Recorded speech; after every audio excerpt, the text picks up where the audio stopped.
കേരളത്തിലെ മുഖ്യമന്ത്രിക്ക് ജനങ്ങളോട് ബാധ്യതയില്ലേ? ഒരു ജില്ലയിലെ ജനങ്ങൾ മുഴുവൻ ഭയവിഹ്വലരായി കഴിയുന്നു. കുട്ടികൾക്ക് സ്കൂളിൽ പോകാൻ പോലും ഭയമാണ്. വീടുകളിൽ നിന്ന് ആളുകൾ പുറത്തിറങ്ങുന്നില്ല.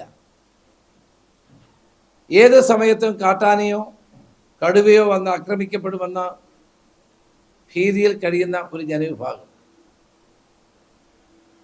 അവർ അധ്വാനിച്ചുണ്ടാക്കിയ കൃഷികൾ മുഴുവൻ ഈ വന്യജീവികൾ നശിപ്പിക്കുന്നു. എന്നിട്ട് സർക്കാർ മിണ്ടാതിരിക്കുന്നു. മുഖ്യമന്ത്രി പോലും അവിടെ സന്ദർശിക്കുന്ന വിമുഖത കാട്ടുന്നു.